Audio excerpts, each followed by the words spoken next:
Okay, I've got the bypass hose reinstalled, got the hose clamps back on. I've got this heater hose reconnected. I've got my thermostat in place with the new gasket.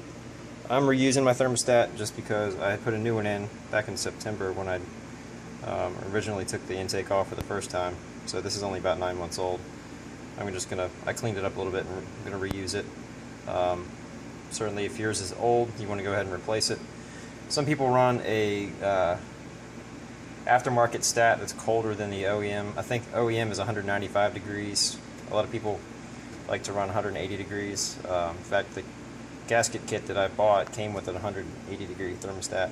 I'm not going to use it because this past winter I had a 180 degree thermostat in from the previous intake kit that I bought, and it just didn't seem like the heat was warm enough in the truck. So I don't really want to have to change this out when winter comes back around. So I'm just going to run the stock thermostat.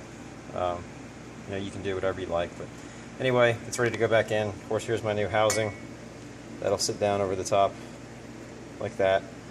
I believe the manual calls for 200 inch-pounds on the 2 bolts that hold the housing down. So that's what I'll use. You can see here I've removed this pipe from the water pump and put my new gasket on. I just pulled the old one off and rolled the new one on, similar to a fuel injector O-ring. And I'll probably put just a little bit of either Vaseline or dielectric grease on this to aid in sliding it back into the outlet there, so it'll seat. Basically, it'll pop into place, and then of course this bracket bolts to the alternator and air conditioning bracket right there. When we reinstall that, that'll hold the pipe in place, keep it from shooting out. So I'm going to go ahead and torque the housing down, reinsert this pipe, and then I'll be ready to swing the alternator and AC bracket back into place. So I'm almost finished with this project. Let me go ahead and bolt these down and we'll move along. Alright, you can see I've got the thermostat housing bolted back in, and I've also reconnected the upper radiator hose and reinstalled the spring clamp here. So I believe I'm ready to flop the alternator and AC back into place. To do that, I've got the radiator hose kind of pushed back out of the way. I'm going to have to flop this back over and kind of push it up under the hose here. I wish I had an extra hand, but I don't. So I'll have to set the camera to do that, and then we'll reconnect the connections and install the bolts to the torque specs. Also, I wanted to mention, while you're in here, these trucks are kind of notorious for the steering gearboxes going bad after a while. Mine's gone bad too. If you want to replace it, now is a really good time to do it, because you've got the fan shroud out and you can get to the gearbox from the top. This is it here. Just makes the install a lot easier. I would like to do mine, but I can't. I tried to do it last time I had the intake off, and I couldn't get the pitman arm. Let's see, point to that with my foot. That guy right there attaches to the steering tie rod. I couldn't get that pitman arm off the bottom of the gearbox. They make a tool for that, and I broke 2 of them. It's just on there pretty good. I'm gonna have to pay a shop to do it probably. I guess I could take the steering gearbox off with the pitman arm attached and take it to somebody with a press and have it pressed off, but at this point I'm just ready to get the truck back on the road, so I'll probably end up having to pay somebody to do that. But if you've got the tools and you want to do it, now would make it easier. You can do it from the underside. It's nice to be able to get to everything from the top as well. So anyway, I just thought I'd point that out. So let me get this bracket in place, and we'll put the bolts back in and we'll almost be done. Okay, I've got the alternator and AC flipped back into place. I'll remind you where the bolts go. You've got a 9/16 bolt here. It's a short bolt that connects this bracket to the back of the alternator. We've got a short 1/2 inch bolt here, connects this bracket to the AC into the manifold. You've got, let's see, 1, 2, 3, 4, 5, 6 9/16 bolts. 4 of them are 1 length, and there's 2 longer ones. The longest of those 9/16 bolts goes here. This is your tensioner pulley, so kind of to the right and below that. That's your longest one. The second longest one goes right here, right above this water tube. The rest of them are all the same length. Got 1, 2, 3, and 4. And you've got one more 1/2 inch bolt that attaches the engine oil dipstick to the side of the alternator right there. So I'm going to go ahead and install those. I believe the torque for those is, let's see, I have my manual here. Right here, install the generator and drive belt. Tighten generator mounting bolt to 41 Newton meters or 30 foot-pounds of torque. So I guess that's just that's probably just the bolts for the actual alternator. I'm just going to go tight enough for the rest of these. I'm not going to over torque them.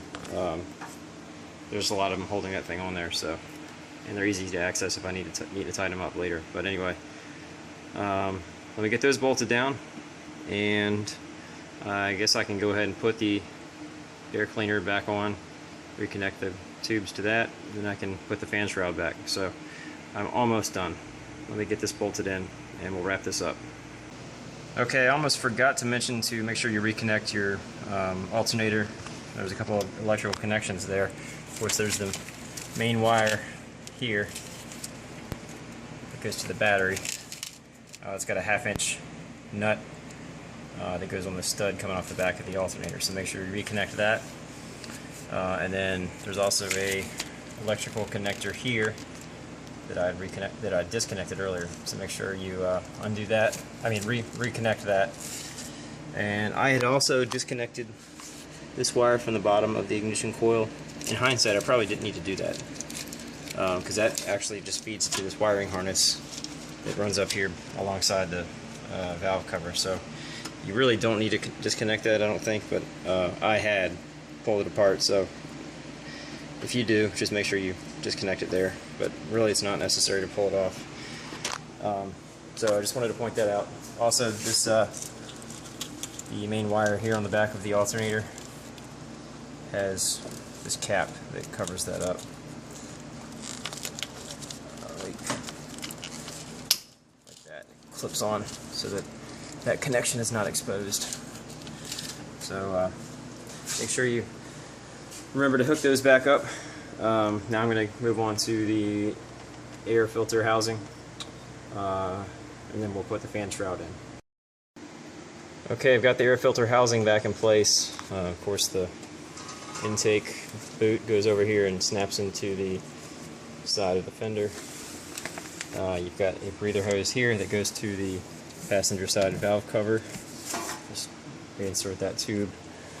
Of course, it's held in place by this lock ring here, ring clamp with a 5/16 screw on it, and you have to make sure that the air filter fits down over this stud that is on this bracket connected to the alternator. So I've done that. Also, I almost forgot a couple of connections to the AC. There's a harness here, it plugs in here.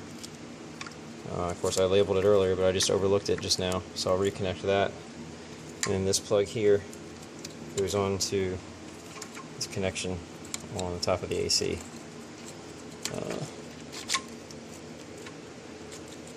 Let's see, it goes on like that.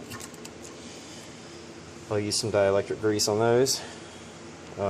That should wrap up all the connections in here. And the only other thing that I need to do is put the idler pulley back in right here. I'll do that next. Reinstall the serpentine belt.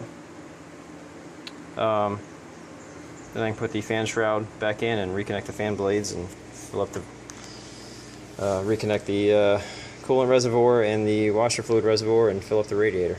Okay, I've reinstalled the idler pulley here. It just has a 9/16 bolt. It bolts in through it, and I couldn't find a torque specification for that, so I just went just bolted it till it felt tight, I didn't want to overdo it. And now I'm ready to reinstall the serpentine belt. Of course, to do that, we put a 15mm nut on the belt tensioner pulley. I've got my breaker bar on there so that it gives me plenty of torque and it's easy to pull over. This is a lot easier with two people, but I'm by myself, so I'll be able to get it on probably, but it's a little easier with an extra set of hands. Of course, here's the belt routing. Just make sure you put it on correctly, and that's about all there is to it. So let me get this back on and we can finally get the fan shroud back in. Alright, I've got the serpentine belt reinstalled now. I'm ready to finally drop the fan shroud in. Of course, we've got the fan blades loose, so you just want to push them that direction as far as they'll go and just finagle the fan shroud into place, and then we'll bolt it in. So just like we took it out, it'll go right back. Okay, you can see I've got the fan shroud reinstalled now, and if you recall, there are 4 10mm bolts that hold it in. One here, one right there by my finger, and then 2 in the same places on the other side. Let's see. One right there, and the other one goes here. I don't know if you remember, but when I tore this down, I showed that this bolt would not thread the last time I had the shroud off, so I've just got it secured by a zip tie. So anyway, there's 4 10mm there. I'm working on reinstalling the fan blades now. There's 4 1/2 inch bolts, and you see where they go. I've got the last one to tighten down still. And the fan blades will be secured. Then we can reinstall the coolant reservoir. Of course, that just, it's got these tabs on the back side that fit into these slots on the fan shroud right there. I don't know if I can show this or not. It fits in and slides down. And then same thing with the washer fluid reservoir on this side. It's got this sort of a spade that fits down into that slot right there, down at the bottom. Of course, as you slide into that slot, you've got these clips up at the top that have to be pushed into, and then these studs here will lock into place in those 2 holes in the shroud. Once I get those in place, I can reconnect the upper radiator hose here, reconnect the electrical and hose connection on the bottom of the washer fluid reservoir, and I can reconnect the coolant reservoir hose here with this nipple here coming off the radiator. So let me get those in place and we'll make those connections and fill up the radiator. Okay, I've got the washer fluid reservoir reinstalled. Again, there are 3 connections. There's one hose connection to this nipple right there that delivers the washer fluid to the sprayers up at the windshield. There's 2 electrical connections. They're attached to the same harness.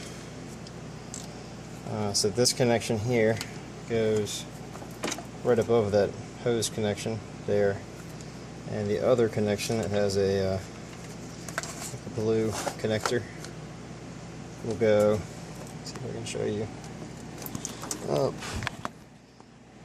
there. My finger's pointing. Comes out the bottom right there.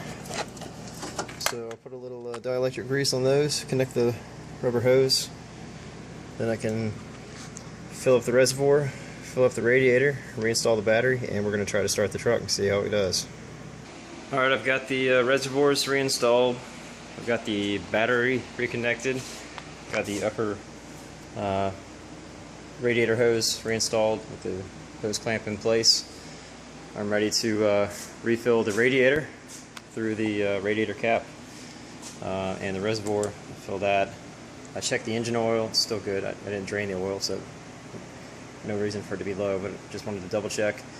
So I'm going to fill up the radiator, then I'll start the vehicle and run it for a while and try to burp the cooling system. I'll put the heater on high and leave the cap off and try to burp out the air for a few minutes.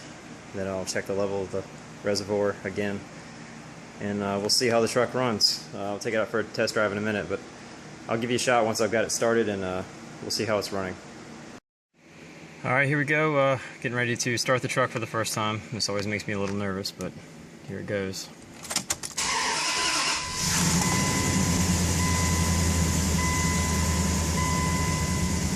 See what the dash looks like.